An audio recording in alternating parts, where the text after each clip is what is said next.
네, 다음으로 두 번째 면접 케이스를 또 공개해 드릴까 합니다. 여러분, 아무래도 경기도 지방직 면접 같은 경우는 회계 합격자 발표 이후 그리고 면접까지의 기간이 너무 짧다 보니 평소에 말하기 연습이 되어 있지 않은 분들이 굉장히 어려워 하십니다. 그리고 아시다시피 몇몇 지역에서는 이제 미흡이죠. 미흡의 비율이 꽤 높고 재면접의 비율이 높은 그런 이 지역들이 많이 공개가 되어 있고 수험생분들께서도 그런 정보를 잘 파악하고 있다 보니 면접에 더욱더 겁이 날 수밖에 없는 상황이라고 생각합니다. 사실 작년에 저를 찾아오셨던 한 분이 수업 중간에 투입이 되셨던 분이세요. 우연히 늦게 합류를 하셔서 다른 방법으로 공부를 하고 계시다가 조금 뒤늦게 학원의 필요성을 생각하고 저를 찾아오셨었는데 너무 짧은 기간 준비를 하고 가시다 보니 완벽하다라는 그런 완성도를 아직 얻지 못하고 확신에 갖지 못하고 면접에 가신 분이 계셨어요. 근데 너무 안타깝게도 이 분께서 재면접이라는 이 통보를 받으셨고 제가 수업 짧은 시간 그 며칠 동안 이 분을 보면서 꾸준히 피드백을 드리고 교정을 해드리려고 노력을 했지만 그 발표 불안과 긴장 그리고 말 자체에 관한 이런 이제 어휘 능력이나 이런 부분들이 단기에 딱 실력이 향상되기가 어렵다 보니 그런 거에 한계를 가지고 계셔서 저도 이분을 좀 미흡으로 예상할 수밖에 없었고요. 그래서 제가 이 분의 면접 케이스를 공개를 해드릴까 합니다. 이분께서는 경기도 이천시에 지원을 하셨고요. 직렬은 일반 행정이셨습니다. 행정직에 지원하신 분들이 아무래도 상대적으로 인원수가 훨씬 많다 보니 그래서 경쟁률이나 이런 부분에서도 많이 좀 긴장을 하실 수밖에 없습니다. 이분은 일단 사전조사서 주제를요, 이 시 현안과 관련한 주제를 받으셨어요. 우리 이천의 강점과 약점, 그리고 그것을 위한 정책 방안의 아이디어를 작성하시고, 이런 유형을 받으셨고, 쓰는 것 자체에 대해서도 좀 어려움을 느끼셨다고는 합니다. 면접위원은 역시나 경기도 공통이죠. 세 분이 앉아 계셨고 면접 진행 시간은 이분이 이 소목시기를 체크해 봤을 때는 약 13, 4분 정도 시간을 소요했다고 합니다. 일단 질문을 제가 지금부터 자세히 말씀드릴게요. 첫 번째 질문은 자기소개였습니다. 자기소개 같은 경우야 우리 경기도 지방직 면접을 준비하시는 분들 전원이 무조건 만들어가야 하는 컨텐츠이기 때문에 어렵다라고 느끼진 않으실 것 같은데 면접위원 분들도 자기소개를 채점한다라는 느낌이 아니라 어떤 이 공통의 관심사들을 어떻게 뱉어내는지 혹은 이 사람에게 어떤 부분에 호기심과 흥미가 생기는지 이런 요소로 보기 때문에 좋다 나쁘다라는 느낌으로 채점하는 그런 답변은 아닌 것 같습니다.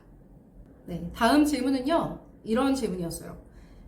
요즘 공무원들의 소극 행정과 관련한 비판이 많은데 이거에 대해서 어떻게 생각하세요? 라는 질문이었고 저는 개인적으로 좀 아쉬웠던 게 수업 시간에 이런 유형을 다루기도 했었는데 그분께서 몰라서 대답을 못했다기보다는 좀 긴장이 돼서 단답을 했고 그리고 좀 횡설수설하는 느낌도 있었다고는 합니다. 여러분 소극 행정이 뭔지는 잘 알고 계시죠? 적극 행정의 반대 개념으로 생각하시면 좋을 것 같은데 이 공무원분들이 업무를 하다 보면 여러 가지 매너리즘이나 아니면 권태로움 또 개인적인 뭔가 도덕적 해이들로 인해서 행정 부분에 관중심 행정 혹은 탁상 이런 행정들을 하다 보니 사회적인 비판을 많이 받기도 합니다. 민원인의 요구를 제대로 응하지 않거나 혹은 이 규정이나 관행을 적극적으로 도입시키지 않고 민원인에게 직접적인 불이익, 사회적으로 공익에 저해가 되는 이런 활동들을 했을 때 이것에 관한 책임이 주어지기도 하는데요. 그런 사회적인 문제를 어떤 견해로 보고 있는지 물어보는 질문이었습니다. 난이도가 그래도 있는 질문이라고 생각을 하고요. 두 번째 질문에 바로 이런 질문이 나오다 보니 아무래도 좀 더 당황을 하셨던 것 같습니다. 다음은요, 사회적 기업의 장점과 단점. 그 다음 질문은 행정직에 지원하셨는데 관련 자격증이 있으세요? 자, 그 다음 질문은 전공은 무엇인가요? 이런 질문들을 연속으로 받으셨어요. 사실 제가 생각했을 때 질문들이 특별하거나 어려웠다가 아니라 어디에서든 볼 수 있는 공무원 면접 후기 중에 하나이긴 했는데 아마 이 분이 공부를 하셨던 부분임에도 불구하고 현장에서의 표현이 잘 되지 않았던 그런 질문 유형들이라고 생각합니다. 네, 다음 질문 3가지는요.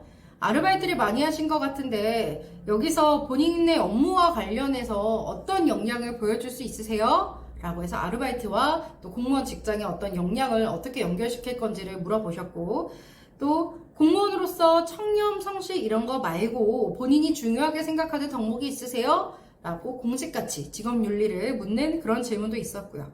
그리고 마지막 할 말 있으신가요? 라는 질문으로 마무리가 되었다고 합니다. 사실 13, 4분의 면접을 보신 분이지만 면접 질문 개수로는 그렇게 많이 복귀가 되지 않았어요. 지금 이분이 받으신 질문이 총 9개, 8, 9개 정도 질문이 되는 것 같은데요. 아마도 13, 4분 동안 질문을 받고 또 생각하고 조금 뜸들이고 그리고 말이 표현되는 데까지도 많이 좀 버벅거리는 시간도 있으셨을 것 같고, 그래서 아마 면접이 조금 더 지루하게 진행이 되지 않았을까 하는 그런 생각이 들었습니다.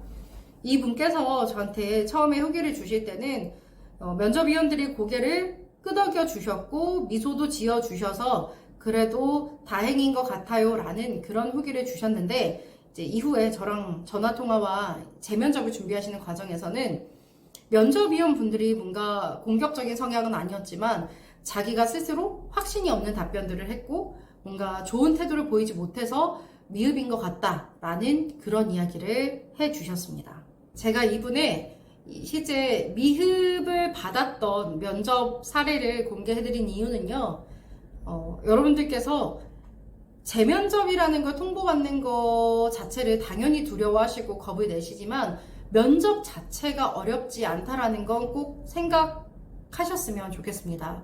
면접 질문이 특별하고 면접 질문이 너무 난이도가 높고 면접위원이 공격적이어서 재면접으로 갈 수 있는 게 아니라 사실 여러분들이 정말 쉽고 여러분들의 생각을 꺼낼 수 있는 평이한 질문이라 할지라도 자신의 가치관을 제대로 표현하지 못하거나 너무 높은 긴장감 때문에 면접위원들과 뭔가 사무적인 소통이 잘 되지 않는다면 면접에서 좋은 성적을 받기 어렵다라는 걸 꼭 이 사례를 통해서도 이해를 해 주셨으면 좋겠습니다. 물론 이분은요, 최종 합격은 하셨습니다. 이때 재면접 통보를 받고 저와 이 하루 꼬박 열심히 다시 한번 면접을 준비를 했고요. 그때는 본인 스스로에게도 실망감도 느끼셨고 어느 정도의 약간 그 자극감, 위기감을 느끼셨기 때문에 정말 저랑 이 강의장 내에서 문 닫고 악지르면서 열심히 면접을 연습해 주셨고, 그 다음날 면접을 보시면서 즐겁게 즐거운 마음으로 저와 또 다시 한번 도전을 해주신 덕분에 최종 합격은 하셨습니다. 그래서 그분의 동의를 받아서 이렇게 공개를 할 수 있었고요. 이 분의 실제 재면접 후기도 제가 다음 영상에서 공개를 해드릴까 합니다. 벌써부터 여러분들이 이 미흡이라는 걸 걱정하실 필요는 없다고 생각합니다. 왜? 모두 잘하실 거니까요. 그러나 앞으로 본격적으로 여러분들이 면접 공부를 시작하게 되면 어떤 부분들을 꼭 필요한 요소로 가지고 가셔야 되는지 이제 준비하는 그런 노력들이 필요하시기 때문에 제가 다음 영상에서도 그 부분들을 꼭 알려드릴 수 있도록 하겠습니다. 네, 지방직 면접 준비할 게 많습니다. 여러분, 사전조사서라는 작성도 하셔야 되고 실제 면접위원과 만나는 약 10분, 15분 정도의 시간들을 더 열심히 노력해서 준비를 하셔야 할 텐데 모든 분들 분명히 하실 수 있다고 생각하고요.